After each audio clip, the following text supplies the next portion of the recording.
Saudara, hari ini saya mau lanjutkan firman Tuhan dari yang bulan lalu ya.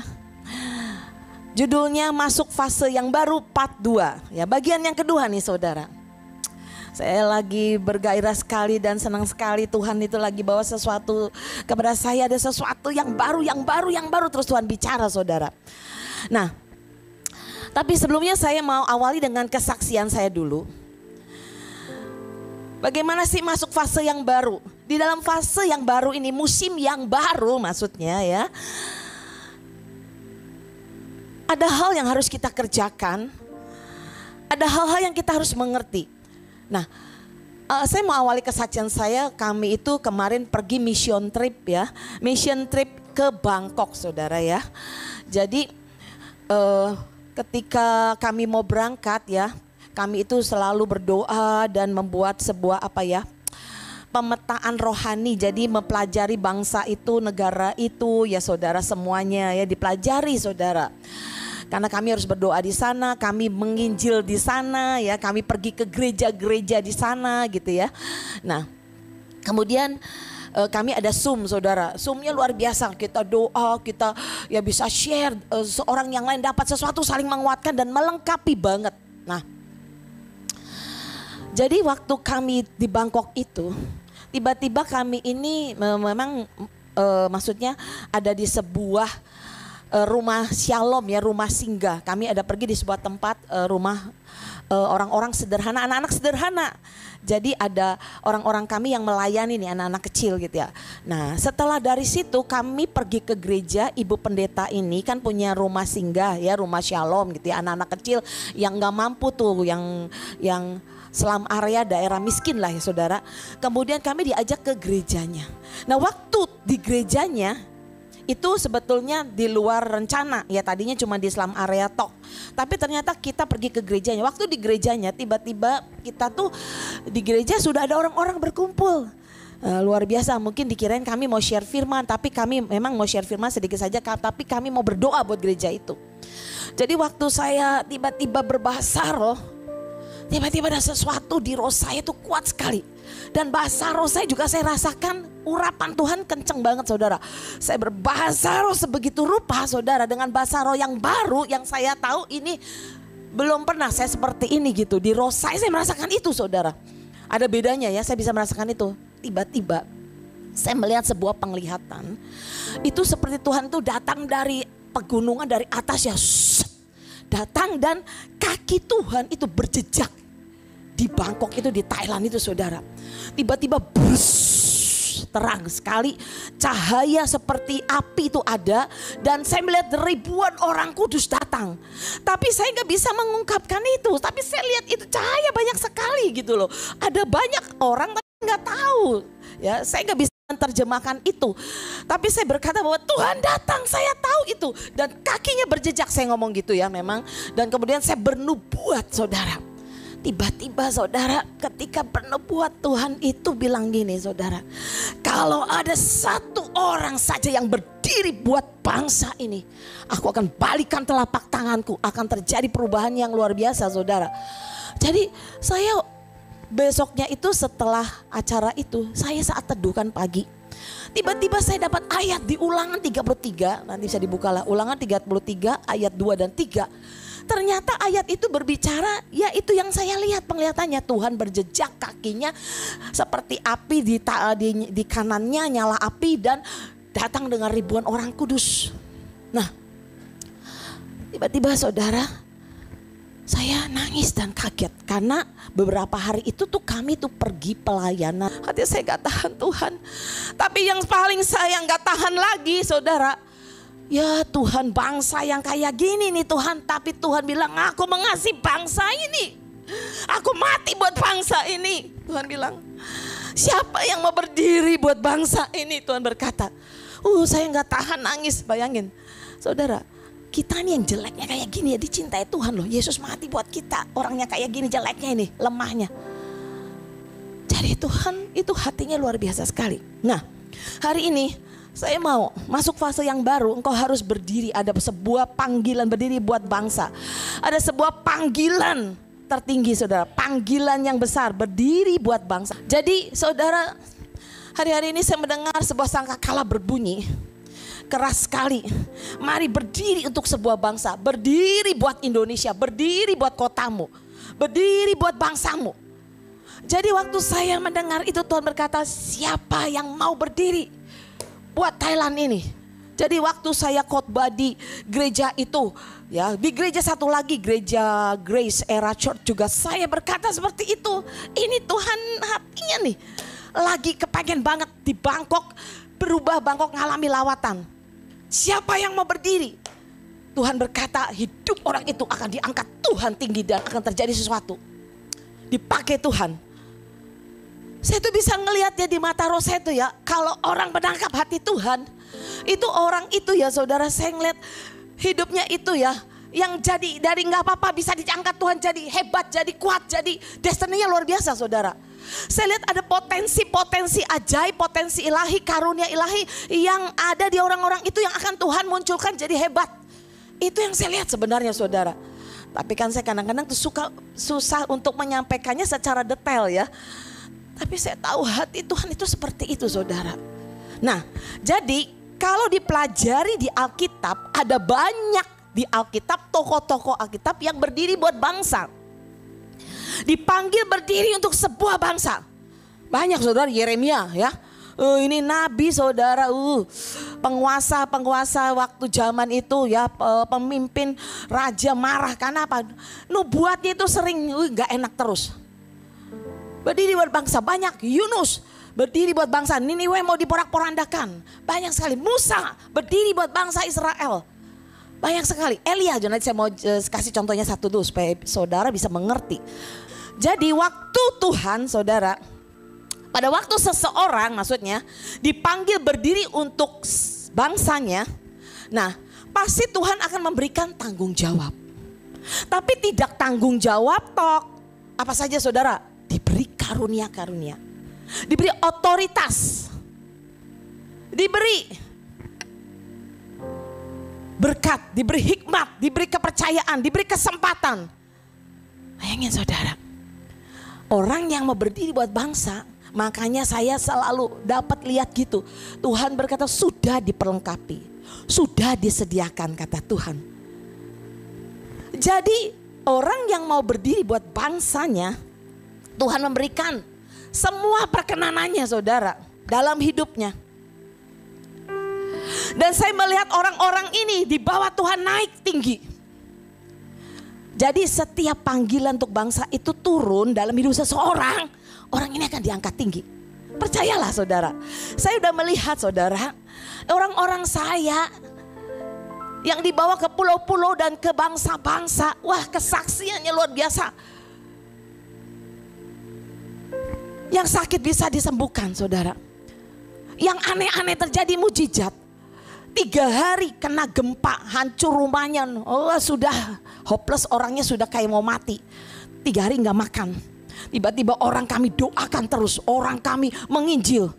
Tahu-tahu hari ketiga tuh orang itu bilang gini, lapar mau makan, makan nasi, makanan dikasih sepiring banyak. Habis saudara, tiba-tiba mukanya cerah, tiba-tiba dia bisa berteriak saudara. Wih, geger desa itu saudara. Jadi ada banyak hal luar biasa.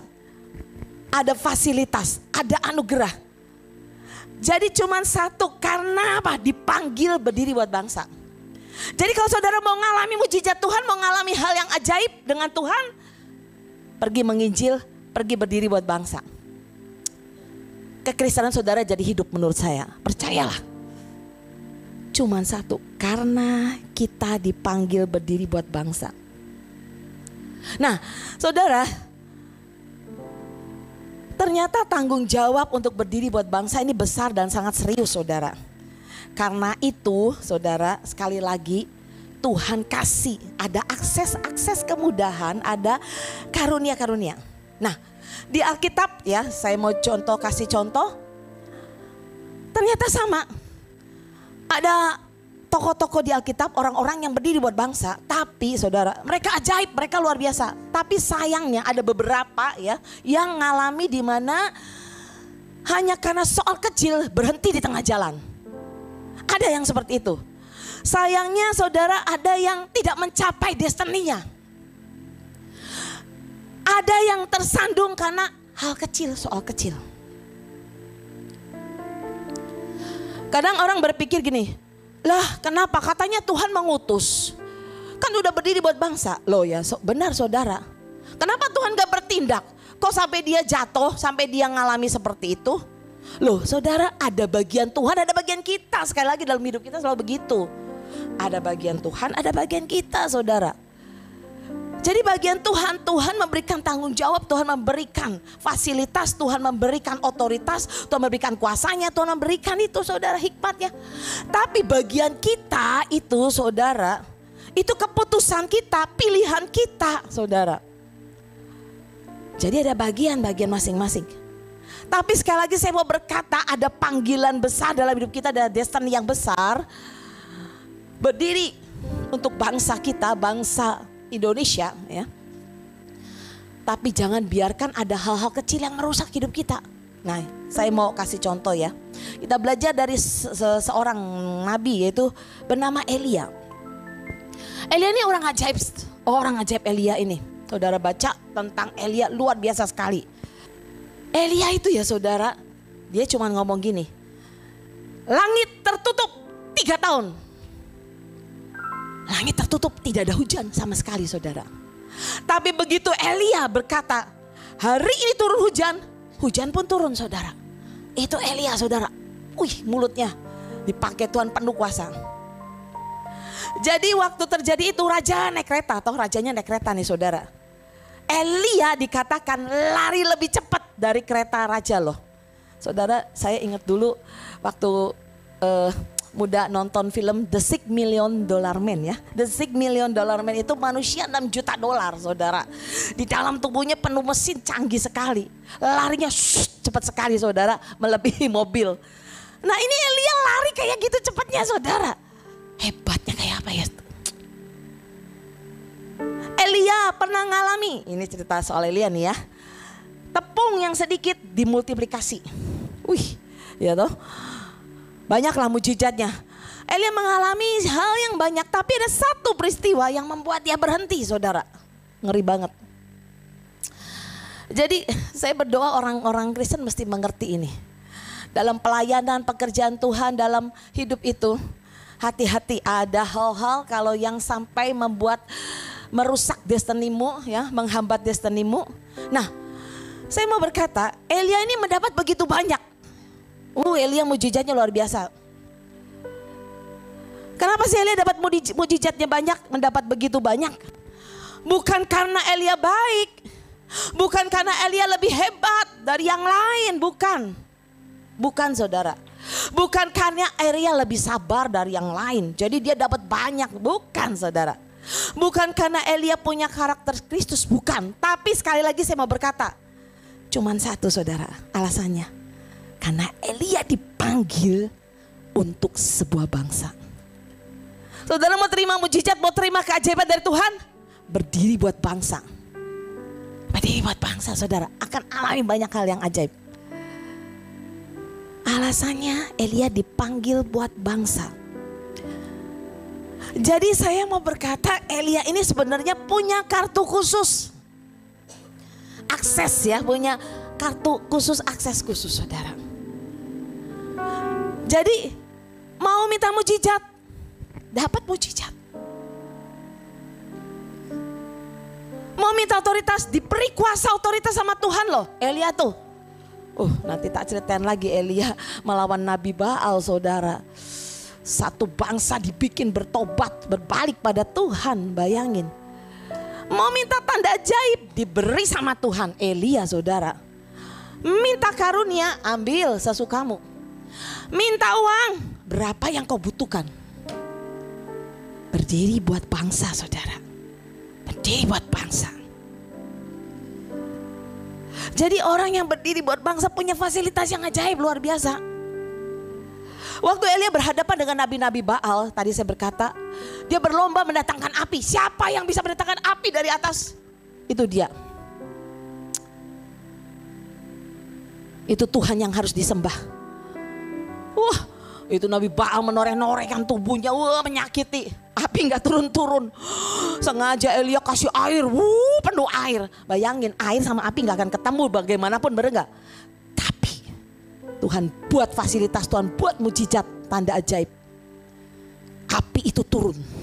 Begitu api itu turun, satu bangsa bertobat kepada Tuhan. Bayangin, itu Elia, saudara.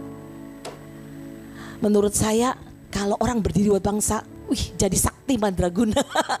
Jadi setiap kali saya mendengar kesaksian orang-orang saya yang dibawa pergi ke Afrika, ada ceritanya juga ajaib pokoknya di Afrika. Sampai didatengin orang, sampai ngalami apa.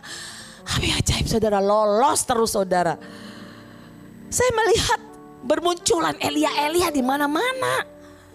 Yang menahan hujan, yang bikin mujizat, yang bikin kesembuhan, itu luar biasa pokoknya. Siapa yang ke pulau-pulau tuh pasti bisa ngalami ya, yang ajaib-ajaib ya. Nah tapi masalahnya iblis tuh gak suka kalau kita berdiri buat bangsa. Iblis gak suka kalau kita itu ada di panggilan kita, di destiny kita. Iblis tancapkan sesuatu di Elia. Akhirnya kalau saudara baca, Elia ini berhenti. Bayangin Elia ini yang sebenarnya dia sudah buat sesuatu yang luar biasa, satu bangsa bertobat. Sebenarnya dia harusnya memuridkan, mengfollow up. Elia ini, yang harusnya Elia ini sudah luar biasa menurut saya. Tapi ternyata di dalam Elia ada sesuatu yang harus dibereskan. Lalu Elia berkata kepada rakyat itu, hanya aku seorang diri yang tinggal sebagai nabi Tuhan. Padahal nabi-nabi Baal itu ada 450 orang banyaknya. Elia mengalami yang namanya tekanan dan mengasihani diri. Aku seorang diri. Nih ya, aku mau kasih tahu seolah-olah gini Elia. Aku ini yang kerja sendiri loh. Aku ini yang berkorban sendiri. Aku ini yang perang sendiri loh.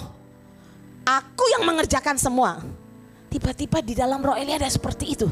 Dan yang gawat lagi, hanya karena perkataan seorang perempuan, Isabel ngomong gini. Ketika Ahab memberitahu kepada Isabel segala yang dilakukan Elia, perihal Elia membunuh semua nabi ya dengan pedang, maka Isabel menyuruh seorang suruh mengatakan pada Elia, beginilah kiranya para Allah menghukum aku, bahkan lebih lagi besok kira-kira pada waktu itu tidak membuat nyawamu sama seperti nyawa salah seorang dari mereka. Nah maka takutlah Elia lalu bangkit pergi menyelamatkan nyawanya. Elia takut.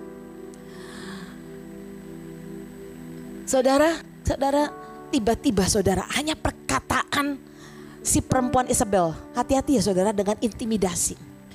Kita ini sering sekali hidup kita, yang namanya intimidasi tuh ngeri sekali masuk dalam telinga kita. Iblis akan ngomong, siapa kamu, buat apa kamu, ngapain kamu bodoh. Kamu bisa apa, selalu kayak gitu saudara. Iblis selalu mengintimidasi dengan mengerikan sekali. Begitu Elia dengar perkataan perempuan ini, Isabel ini, intimidasinya. Kalau sampai nyawamu gak sama dengan nyawa tuh para nabi yang mati itu ya. Artinya kamu harus mati, harus dihabisin. Jadi perempuan ini berkata, besok ya aku penggal kepalamu. Tiba-tiba Elia melarikan diri ke padang gurun saudara.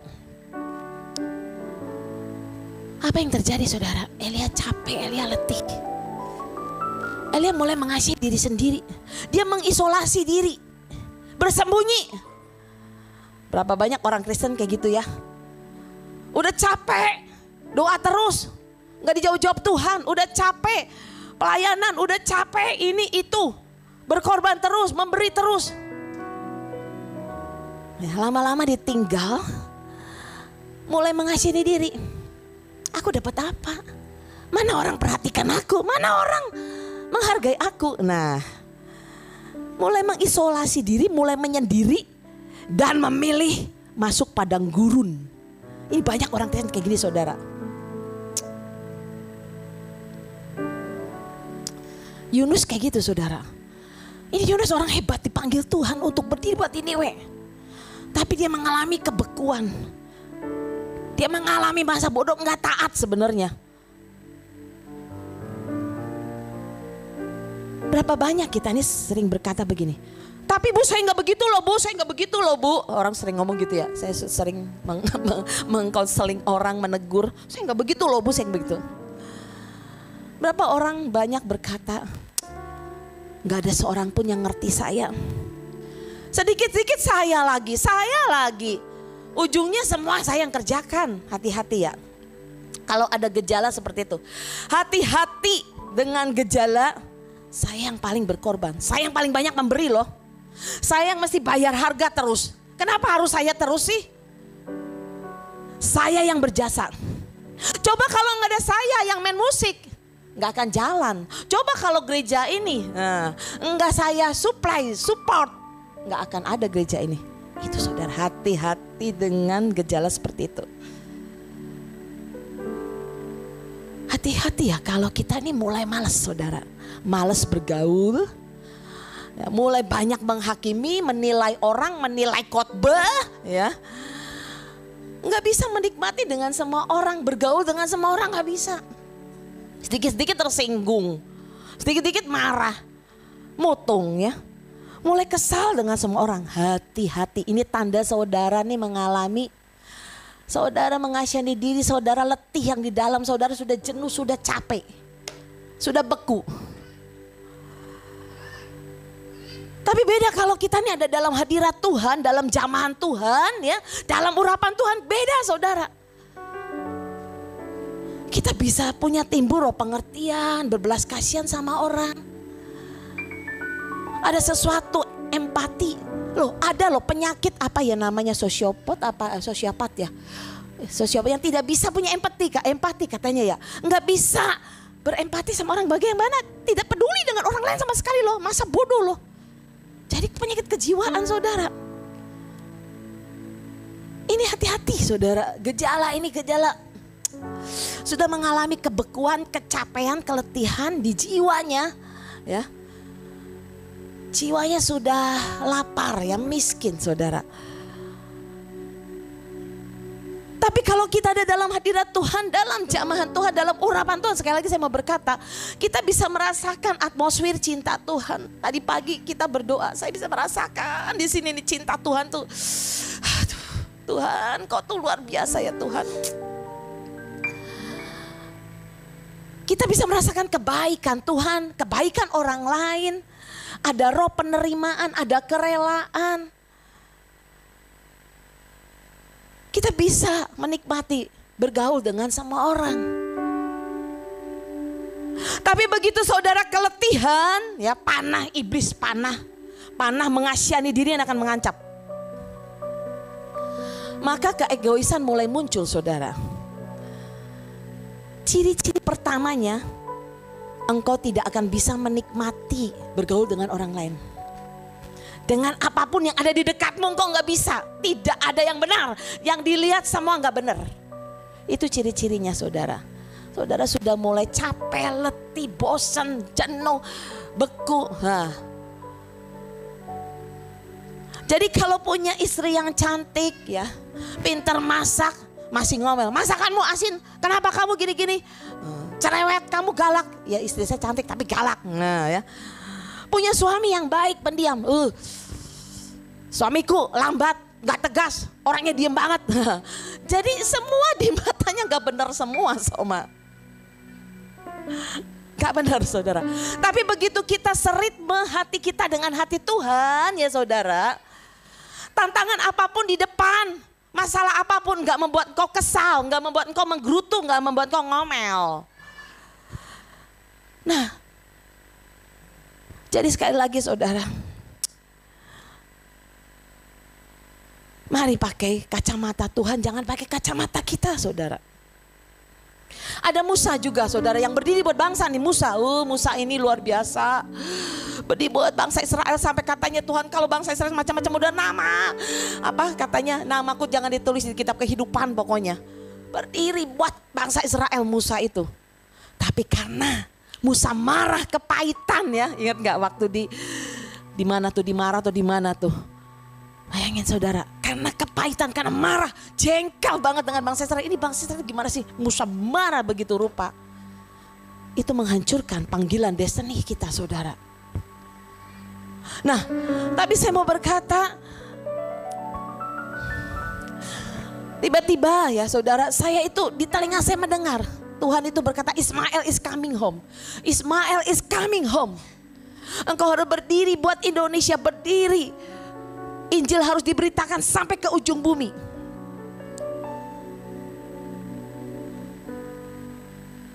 Seorang hamba Tuhan, ya saya membaca sebuah buku, seorang hamba Tuhan itu berdoa pada Tuhan. Tuhan, apakah betul Ismail is coming home? Ismail akan kembali kepada Tuhan.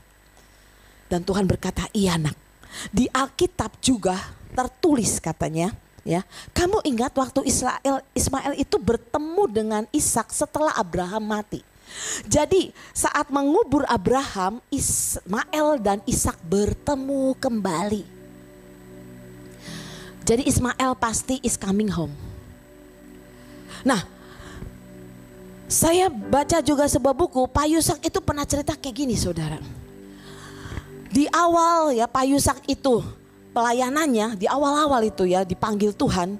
Tiba-tiba beliau itu diberi penglihatan yang sangat luar biasa. Beliau gak ngerti penglihatan itu sebenarnya waktu itu. Jadi beliau dibawa Tuhan ke tempat yang sangat tinggi. Dan di bawah beliau melihat, Pak Yusak melihat jutaan umat manusia saudara. Dan Tuhan berkata, bawa mereka datang kepadaku. Bawa mereka masuk, Tuhan berkata. Dia pikir itu penginjilan ya. Wah harus menginjilin ya. Ternyata begitu beliau mengerti itu adalah ternyata ya mengacu ke sebuah momen peristiwa yang ajaib yang akan terjadi pada waktu Tuhan mengangkat gerejanya. Jadi pada waktu Tuhan mengangkat gerejanya saudara, akan ada banyak orang-orang ya yang bertobat yang belum kenal Tuhan. Bertobat jutaan manusia saudara. Pada waktu Tuhan ya. Jadi saya percaya bahwa Injil harus diberitakan kepada seluruh dunia, baru tiba pemulihan segala sesuatu, baru tiba kesudahannya. Jadi kalau saudara mau semuanya cepat ya semua dalam anugerah Tuhan datang, kita diangkat di awan, saudara menginjil saudara. Jadi saya berdoa saudara, kita harus serius sama Tuhan saudara. Yang enggak penting dikebaskan, yang enggak penting dikebaskan saudara. Semua yang enggak penting, perasaan yang menipu ya. Semua intimidasi, perkataan-perkataan negatif. Kesombongan, gengsi, soal harga diri ya, kemarahan, ngomel. Ayo saudara singkirkan saudara. Mari kita fokus sama Tuhan. Masuki fase yang baru. Yang kedua adalah kita masuk musim bright and bloom. Kita masuk musim bright and bloom. Ya, bright itu bersinar terang. Bloom itu saudara berbunga-bunga bermekaran. Bloom itu bunga yang cantik-cantik, yang warna-warni bermekaran. Itu bloom saudara, blossom ya. Nah, Alkitab berkata saudara, ini terjemahannya. Nah, bersinar seperti matahari maka bangsamu akan terluput. Jadi Tuhan mau kita itu diberi sama Tuhan terang. Ya, terang Tuhan sendiri yang ada dalam diri kita. Bangkitlah, terangmu sudah datang. Alkitab berkata gitu. Terang Tuhan sudah datang dalam hidup kita. Ya, jadi waktu saya juga doa buat Bangkok saudara, tiba-tiba lagi Zoom doa, saya melihat itu doa yang pertama kali ya. Doa pertama kali waktu kita dalam kita ada doa mungkin lama ya, 2 minggu 3 minggu. Yang pertama kali saya melihat bahwa ketika kami ini tim kami pergi ke Bangkok, saya melihat dalam penglihatan ketika kaki kami menginjakkan negara itu, kaki kami tiba-tiba ada terang bercahaya luas menerangi semua kegelapan. Nah, Tuhan berkata bright, engkau bersinar seperti matahari, maka bangsamu akan terluput. Alkitab berkata Daniel 12 ayat 3, orang-orang yang bijaksana akan bersinar terang seperti terangnya surga. Orang bijaksana akan bersinar terang seperti terangnya surga, bayangin. Persis penglihatan saya itu waktu saya dikasih lihat Tuhan gitu. Dan mereka yang memimpin banyak orang kepada kebenaran akan bersinar seperti bintang-bintang untuk selama-lamanya. Saudara, saya berdoa saudara mengerti ini saudara.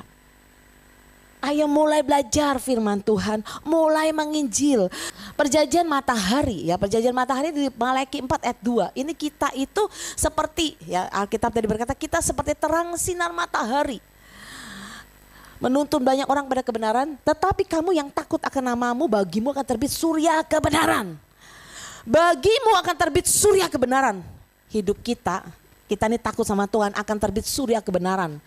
Dengan kesembuhan pada sayapnya kamu akan keluar berjingkrak-jingkrak seperti anak lembu lepas kandang. Saudara, di dalam diri kita, ya, kita ini seperti surya kebenaran adalah matahari terang Tuhan sendiri. Kita membawa kesembuhan bagi banyak orang, saudara. Berbekaran dan dipulihkan. Nah, bloom itu saudara artinya bermekaran dan dipulihkan. Kidung Agung 2 ayat 13, terjemahan TPT ini bagus sekali saudara. Tidak bisakah kamu melihat ada destiny di hari baru yang terbit di sekitarmu? Tanda-tanda awal dari tujuan dan rencanaku sedang meletup-letup bergairah.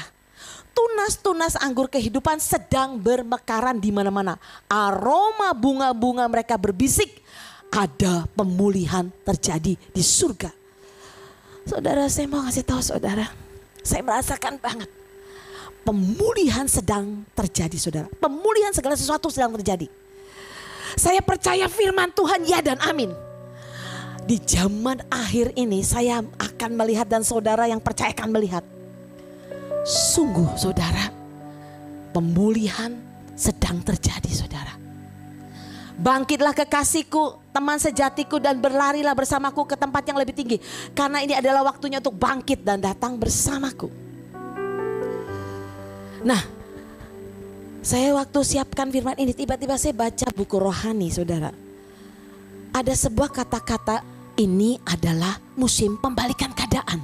Tuhan berkata. Itu seperti bumi memancarkan tumbuhan dan seperti kebun menumbuhkan benih yang ditaburkan, demikianlah Tuhan akan menumbuhkan kebenaran dan puji-pujian di depan bangsa-bangsa. Terjemahan lain The Message menulis seperti bumi yang bermekaran ya, dengan bunga liar musim semi, dan seperti kebun yang berkelimpahan dengan bunga-bunga yang merekah. Ini loh, bloom, bright and bloom.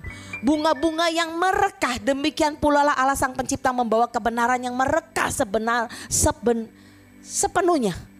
Saudara, saya merasakan sekali hati Tuhan seperti itu saudara.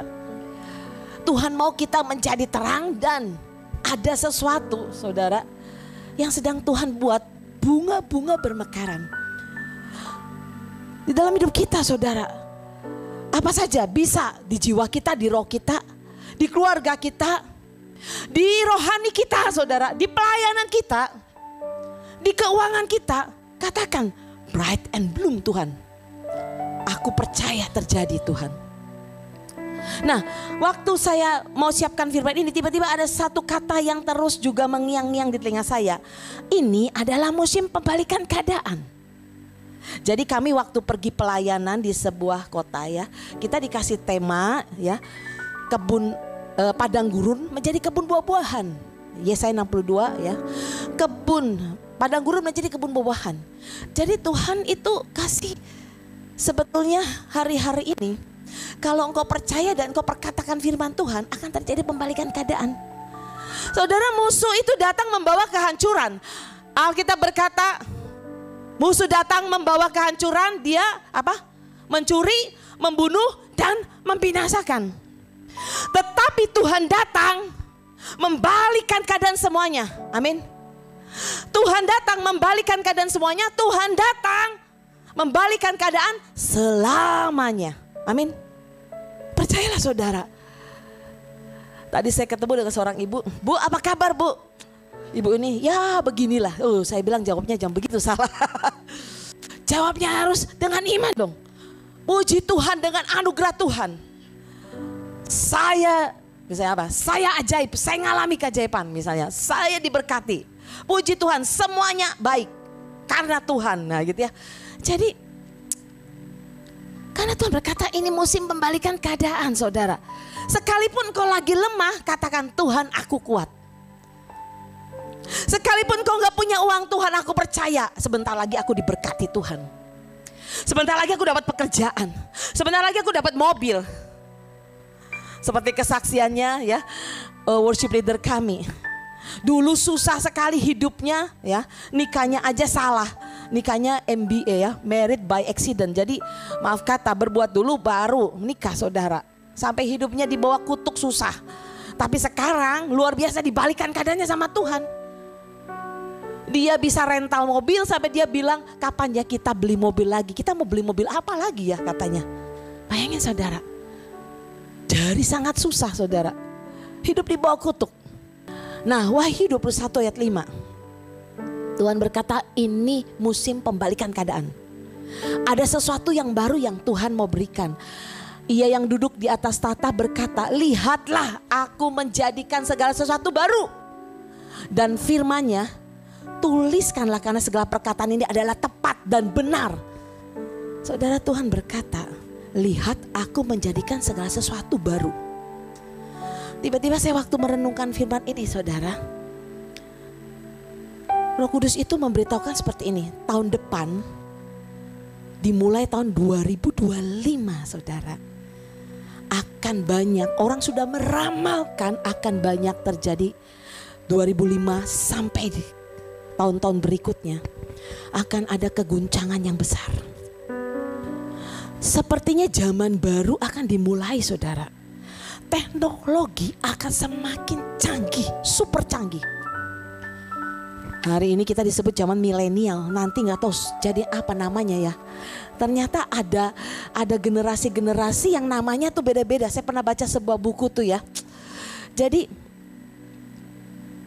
teknologi kan semakin canggih, super canggih saudara. Dunia akan semakin canggih, ada alat baru lagi yang canggih, ada pekerjaan baru yang canggih, ada sesuatu yang canggih pokoknya saudara. Dulu waktu kita belum mengenal handphone, handphone canggih banget ya saudara ya. Belum kenal handphone, belum kenal apa itu komputer gitu ya. Tapi nanti saudara akan ada lagi yang canggih lagi, barang canggih saudara. Tapi di dalam Tuhan, Tuhan mau berkata saudara, Tuhan itu berkata seperti ini di dalam diri saya saudara. Aku akan menjadikan hubunganmu denganku baru. Jadi Tuhan berkata waktu orang menyembah Tuhan, waktu orang sujud di hadapan Tuhan, bergaul sama Tuhan, ada sesuatu. Tuhan memperbarui satu hubungan yang baru. Saya nggak tahu yang baru itu kan banyak orang nggak tahu dong, nggak ngerti sesuatu yang baru saudara. Tuhan berkata aku akan menjadikan imanmu, visimu, kehidupan doamu baru. Tuhan bilang baru, fresh baru. Aku akan menjadikan pengalamanmu dalam urapan dan hadirat Tuhan baru. Bayangin dalam urapan dan hadirat Tuhan baru saudara. Aku akan menjadikan semuanya baru, terobosan baru. Loh yang ngomong Tuhan loh, bukan saya loh. Ia yang duduk di atas tahta berkata, lihat aku menjadikan segala sesuatu baru. Jadi di dalam kerohanian juga ada sesuatu yang baru, yang dahsyat dan hebat saudara. Bukan di dunia yang canggih tak. Tuhan lebih canggih dari dunia, amin. Tuhan lebih canggih, lebih hebat dari dunia saudara. Lah barang-barang baru itu semua juga komputer, HP itu ciptaan dari Tuhan. Di surga sudah ada saudara, sebenarnya. Sudah ada. Tapi seringkali kita ini sangat mudah ada di zona kenyamanan kita. Kita ini seringkali jatuh dalam rutinitas yang semu yang kita ya banyak sekali ya saudara. Saya ini suka sekali dengan anak-anak muda. Biasanya anak-anak muda tuh ya fresh ya, baru gitu loh, punya ya inspirasi, ide yang baru. Tapi ada berapa banyak maaf kata, kita nih yang udah usia 50 ke atas nih, ya oma-oma, opa-opa nih, emak-emak. Seringkali kita ini masih konservatif, kuno ya. Kita pakai paradigma lama, kita pakai pola lama, cara yang lama. Kan kita sering begitu. Coba duduk aja ya, perhatikan itu orang yang duduk di sini nggak bergeser duduknya, nggak berubah. Kita ini suka pada yang lama, suka pada sangat susah untuk berubah. Tidak mau berubah. Orang-orang lama ini nggak mau berubah, nggak mau sesuatu yang baru. Katanya gini di Alkitab, anggur lama tuh enak katanya, nggak mau yang baru katanya.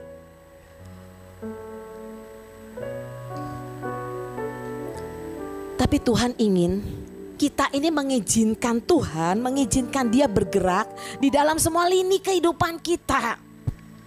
Amin.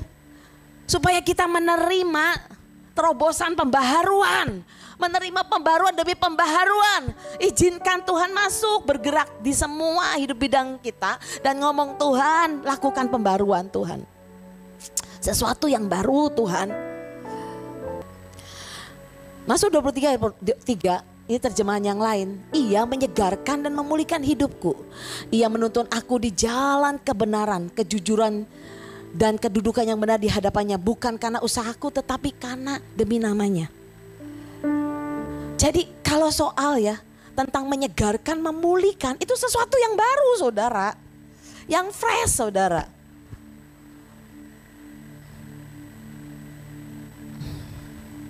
Saya ini sering ya menyuruh anak-anak buah saya dulu waktu kami mau buat baju-baju nih, jubah-jubah penari nih ya, baju-baju penari. Saya ajarin anak buah saya gini, ya mau bikin desainnya nih.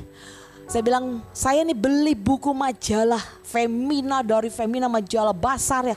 Saya lihat semua itu ya, gambar-gambar baju-baju. Orang yang baju yang bagus-bagus saudara. Baju pesta yang bagus-bagus. Jadi lihat yang bagus-bagus, lihat yang baru-baru. Lihat yang menyegarkan, lihat yang indah-indah saudara. Sehingga itu masuk di alam bawah sadar kita. Tercipta saudara, bisa ngedesain. Oh kayak gini kira-kira, kayak gini. Tuhan memberikan sesuatu yang menyegarkan dan memulihkan hidup kita saudara. Jadi setiap kali kita capek, kita ngomong sama Tuhan. Tuhan aku mau masuk Tuhan. Kita berkata, Tuhan membawa kita, Mazmur 23 apa? Ke air yang tenang. Lagunya kan hafal semua tuh. Tuhan adalah gembalaku. Ya toh? Takkan kekurangan aku, dia membaringkanku. Terus apalagi tuh? Di padang yang berbatu, dia menyegarkan. Nah, saudara, dia menyegarkan kita, dia memulihkan kita saudara. Jadi mari saudara, engkau diciptakan menjadi bright and bloom saudara. Bersinar terang dan berbunga-bunga bermekaran. Jadi sekali lagi Tuhan ingin memulihkan setiap aspek pribadi kita. Jiwa kita, roh kita, tubuh kita, keuangan kita, keluarga kita, ekonomi kita, pelayanan kita, semuanya sebutkan. Tuhan akan memulihkan setiap aspek pribadi hidup kita. Itu Tuhan kita saudara. Janjinya ya dan amin, bukan pepesan kosong, bukan harapan kosong saudara. Mari perkatakan firman Tuhan saudara. Mari percaya, sepakat Tuhan berkata, melangkah bersama Tuhan. Pasti terjadi, amin. Jadi orang Kristen harus seperti itu saudara. Tuhan di sorga tuh antusias saudara. Tuhan di sorga tuh excited saudara. Tuhan tuh bukan Tuhan yang loyo, lemes gitu ya. Bukan saudara, saya mau berkata. Berapi-api, menyala-nyala, bergairah saudara. Waktu Tuhan lihat saudara, Tuhan itu sangat bergairah, sangat saudara mengingini. Jadi saudara, mari ucapkan saudara janji-janji Tuhan. Setiap kita akan mengalami janji Tuhan, apa yang pernah Tuhan ucapkan dalam hidup kita, amin. Firman yang sudah diucapkan, firman yang Tuhan katakan dalam hidup kita, perkatakan dan pasti terjadi.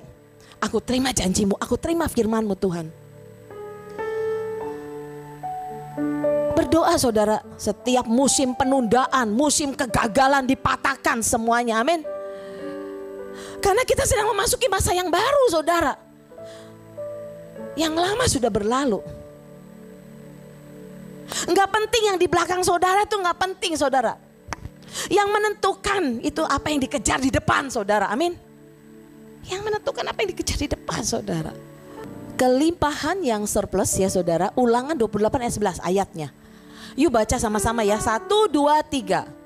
Juga Tuhan akan melimpahi engkau dengan kebaikan dalam buah kandunganmu, dalam hasil ternakmu dan hasil bumimu, di tanah yang dijanjikan Tuhan dengan sumpah kepada nenek moyangmu untuk memberikannya kepadamu. Wih, ini ayat luar biasa loh.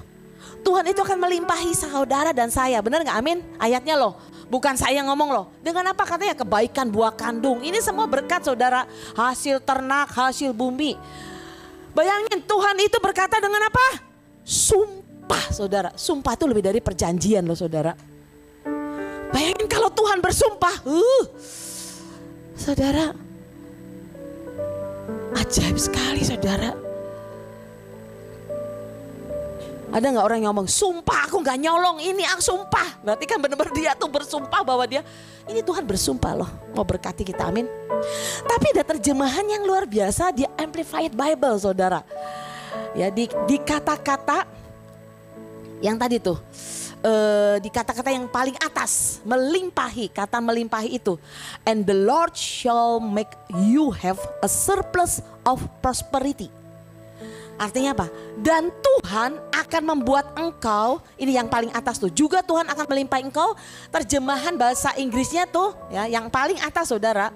Dan Tuhan akan membuat engkau memiliki suatu kelimpahan yang surplus. Artinya apa? Tuhan akan melimpahi kita memiliki kelimpahan yang surplus. Kelimpahan yang surplus maksudnya apa sih? Kelimpahan yang ajaib, kelimpahan yang berlebihan saudara. Kelimpahan yang besar, yang berlebihan saudara, surplus. Amin. Terjemahannya seperti itu loh saudara, luar biasa. Jadi kalau saudara menikmati yang namanya prosperity atau kelimpahan, yang menikmati kelimpahan aja sudah hebat enggak? Hebat banget, bener enggak? Saya dilimpahi, saya kaya, saya berkelimpahan. Itu sudah luar biasa, bener enggak? Tapi Tuhan berkata, apa? Kelimpahan yang apa? Surplus saudara. Limpahan yang berlebihan, ajaib saudara, luar biasa. Jadi saudara, itu hati Tuhan loh. Dan Tuhan berkata, bersumpah loh. Jadi saya kalau lihat Tuhan tuh luar biasa. Bu, ibu jangan ngomong soal prosperity ya, kemakmuran ya. Ada orang yang ngomong gini ya. Nanti kalau ngomong soal bicara duit ya, bicara kekayaan, kelimpahan. Nanti orang-orang jadi mata duitan bu. Terlalu duniawi bu, materialistis. Ada orang yang ngomong gitu ya. Jangan diajari kelimpahan terus bu. Apa itu kemakmuran bu? Orang jadi fokusnya ke uang, mata duitan. Saudara lihat dari sisi mana dulu. Ini Tuhan yang bilang kok kita mau diberi kelimpahan kok. Saudara lihat dari sisi mana dulu saudara. Sisi apa? Ada orang yang memang sebetulnya tidak tertarik dengan berita kelimpahan. Ya biarin aja lah, yang gak tertarik biarin. Ya ujungnya nanti itu, tapi saya nanti belum selesai. Nah jadi sekali lagi saudara, niatnya sih baik maksudnya. Ya jangan sampai maksudnya tuh fokusnya ke uang terus, mata duitan jadinya kan ya. Apa terikat dengan uang. Nah tapi ada juga orang berkata begini nih. Banyak orang berkata begini, bu mana buktinya?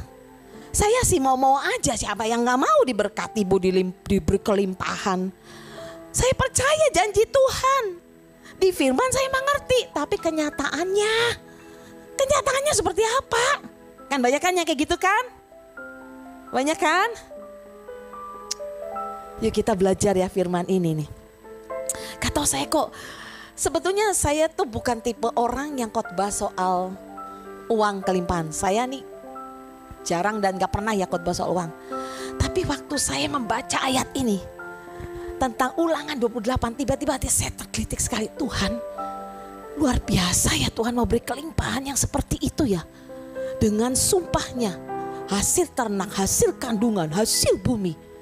Itu bicara kelimpahan surplus Tuhan bilang.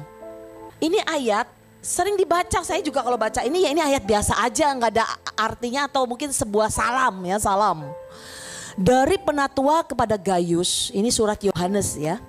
Dari penatua kepada Gaius yang kekasih, yang ku kekasihi dalam kebenaran, yang ku kasihi dalam kebenaran, saudaraku yang kekasih, aku berdoa. Semoga engkau baik-baik dan sehat-sehat saja dalam segala sesuatu. Sama seperti jiwamu baik-baik saja. Coba baca ayat ini ya saudara. Artinya apa jadinya saudara? Katanya, aku berdoa semoga engkau baik-baik dan sehat-sehat saja. Ya. Engkau baik-baik dan sehat saja, sama seperti jiwamu baik-baik saja. Jadi artinya apa? Artinya apa? Keadaan kita jadi baik, jiwa kita baik-baik dan sehat-sehat. Kalau jiwa kita apa saudara? Baik. Jadi keadaan kita semuanya baik. Kalau apa katanya? Jiwa kita baik-baik. Jadi kalau yang di dalam ini baik, semuanya baik keadaan kita. Yang di dalam ini loh, jiwa ini loh. Jiwa itu apa? Pikiran, perasaan, kehendak kita. Jadi kalau perasaan kita nggak negatif, pikiran kita nggak yang jelek-jelek ya, kehendak kita semuanya baik ya, keadaan kita kan baik semua. Bener nggak? Kan jiwa kan pikiran, perasaan, kehendak. Ngerti ya saudara? Nah, terjemahan bahasa Inggrisnya itu seperti ini saudara. Aku berdoa di atas semua yang lain, Bapa, engkau akan berkelimpahan katanya tuh. Dan dalam keadaan sehat katanya. Sebagaimana jiwamu juga berkelimpahan dan sehat. Jadi saya mau tanya. Kita berkelimpahan kalau jiwa kita apa katanya? Jiwamu sehat, jiwamu baik. Bener gak? Jelas sekali kan saudara bisa mengerti. Jadi kelimpahan itu berarti dimulai dari mana? Dari jiwa kita, dari pikiran kita, dari perasaan kita, dari kehendak kita. Itu kelimpahan, saudara. Dari situ asalnya. Jelaskan aja begitu toh. Bahwa engkau akan berkelimpahan dan sehat katanya, dalam keadaan sehat. Sebagaimana, jadi kalau jiwamu juga sehat, berkelimpahan. Jadi kalau jiwa kita miskin, kita kan gak mendapat apa-apa saudara. Jiwa yang miskin apa? Ngomel, marah, gampang tersinggung. Jiwa yang miskin saudara, pikirannya jelek terus saudara. Susah terus, itu jiwa yang miskin saudara.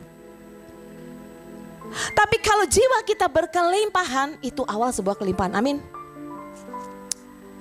Jadi sekali lagi kalau kita ini ya saudara, kita ini berpikir, berkehendak, ya semua perasaan kita. Dan kita sangat yakin dan percaya. Saya sering ngomong gini saudara, aku punya jatah yang limpah dari Tuhan. Saya ngomong gitu saudara. Tuhan sudah mengatur segala hidupku. Semua yang Tuhan tata dan atur dalam hidupku sempurna. Aku percaya ada keajaiban dalam hidupku. Aku percaya ada pemulihan dalam hidupku. Semua ditata Tuhan sempurna. Tuhan tidak pernah beri yang baik, yang terbaik Tuhan berikan dalam hidupku. Saudara percaya itu terjadi? Pasti terjadi saudara. Karena di dalam ini jiwanya. Jiwanya kaya, jiwanya pikiran, perasaan, kehendaknya berkelimpahan saudara. Jadi dimulai dari jiwa kita saudara. Jadi kalau jiwa kita limpah, daging akan berkelimpahan. Amin. Orang yang jiwanya tidak limpah, maka alam kenyataannya tidak akan berkelimpahan. Yaitu, mana bisa, nggak mungkin, susah, utangku banyak. Nah itu jiwanya nggak berkelimpahan saudara. Saya beri contoh ini cara berpikir kita loh. Ini soal cara berpikir kita benar nggak? Sangat mempengaruhi banyak hal, benar nggak? Cara berpikir kita sangat mempengaruhi banyak hal, percaya nggak? Duitku habis, mau utang aja. Kenapa nggak panggil berkat? Kenapa nggak berdoa sama Tuhan ngomong? Kenapa nggak ucapkan firman?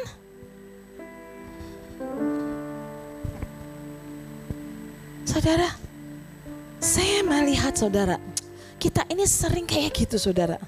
Mari biasakan melihat kacamata Tuhan. Karena Tuhan itu percayalah, Dia menginginkan yang terbaik, yang ajaib untuk anak-anaknya, amin. Dia menginginkan itu saudara, percayalah. Jadi kapan saudara mengalami surplus? Kelimpahan surplus kapan? Sekali lagi kapan? Mulai dengan jiwa kita. Jadi kalau saudara sudah memulai dengan jiwa kita, dengan pikiran perasaan kehendak yang baik semuanya itu, saudara sedang sudah memulai sesuatu yang sangat baik. Amin. Ayo mulai dengan itu saudara. Sebab apa yang tidak engkau percayai, engkau tidak akan pernah dapat itu. Kalau engkau nggak percaya, nggak akan dapat percaya. Nggak akan dapat. Alkitab berkata kok Yesus bilang, jadilah sesuai imanmu. Jadi sesuai imanmu. Nah, iman itu seperti apa sih saudara? Sebetulnya ya faktor penentunya itu di jiwa kita saudara, sekali lagi. Saudara bilang, aku percaya Tuhan ada hal yang ajaib dalam hidupku. Aku percaya Tuhan mujizat sedang datang dalam hidupku.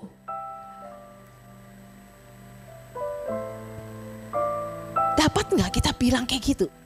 Ayo ngomong saudara. Saya mau kesaksian ini yang terakhir, yang menutup. Ini saya kesaksian sangat memberkati, saya baca kesaksian ini saudara. Ada seorang hamba Tuhan itu di Amerika, namanya Oral Roberts. Ya. Oral Roberts ini, ya beliau sudah meninggal, ya umurnya 90 lebih meninggal beliau ini. Tapi kesaksiannya ini orang luar biasa. Saya melihat ya banyak hamba-hamba Tuhan yang hidup berjalan dengan Tuhan itu memang seringkali melewati begitu banyak pengalaman-pengalaman yang menakjubkan, pengalaman-pengalaman yang ngeri-ngeri sedap. Ya, pengalaman yang mengerikan. Semua hamba Tuhan ya, semua hidup kita kan mengalami gitu ya. Melewati perjalanan pengalaman yang menakjubkan dan yang mengerikan saudara. Nah, satu hari hamba Tuhan ini orang Robert saudara, dia mengalami masa di mana sangat kesulitan dengan uang. Dia punya utang yang sangat banyak sekali saudara. Dia udah stres banget ini orang saudara. Hutangnya sangat banyak. Sampai ya satu kali ya, dia itu diundang di televisi Amerika nih saudara.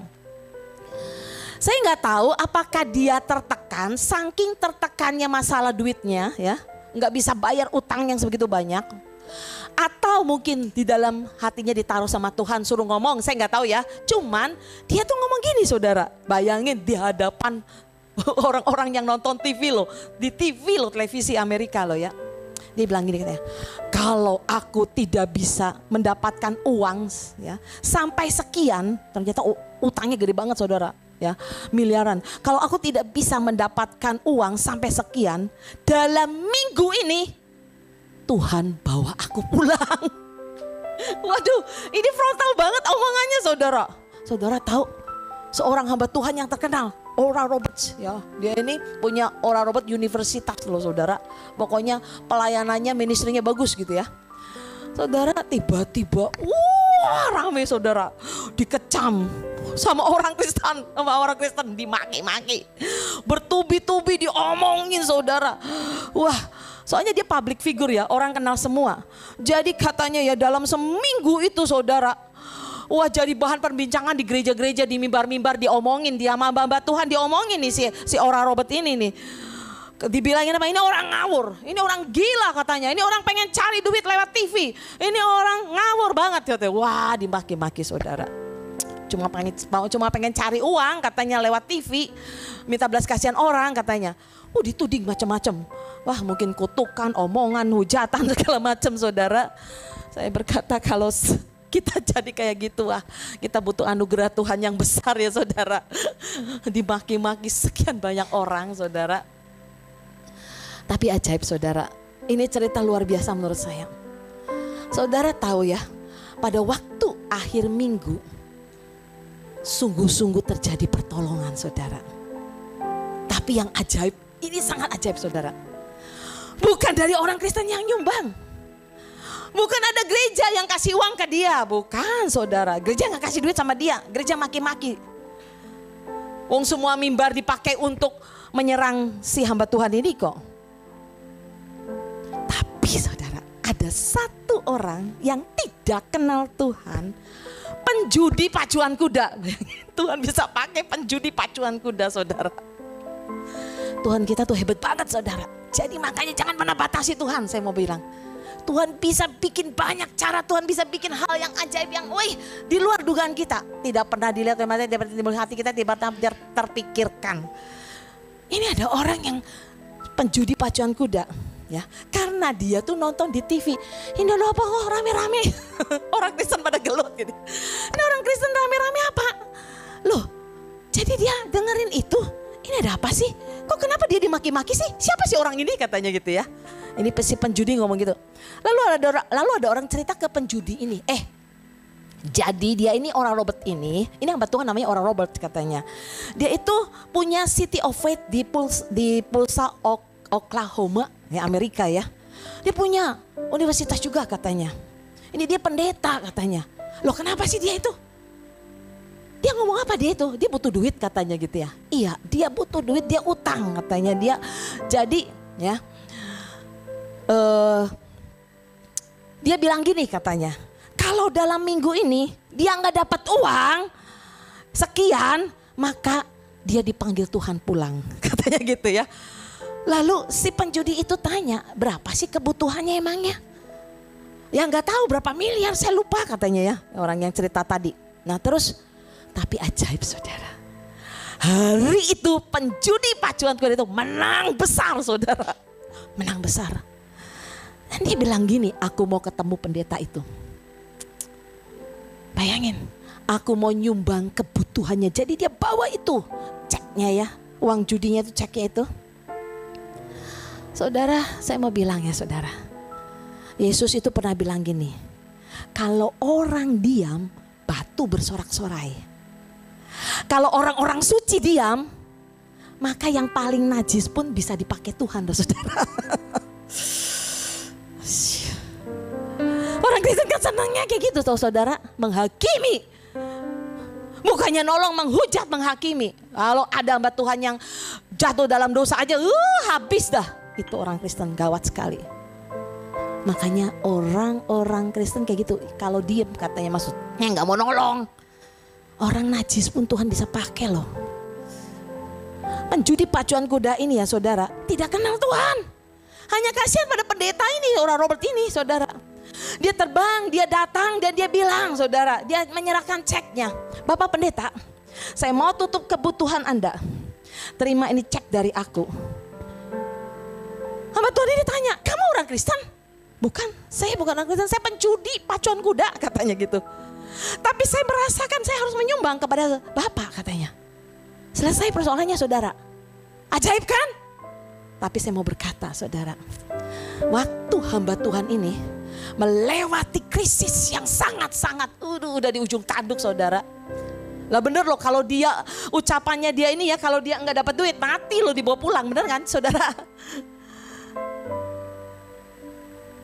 Saudara, ternyata dia membangun sebuah mentalitas yang kaya. Dia membangun sebuah jiwa yang kaya. Dengan apa saudara? Saya mau kasih tahu saudara.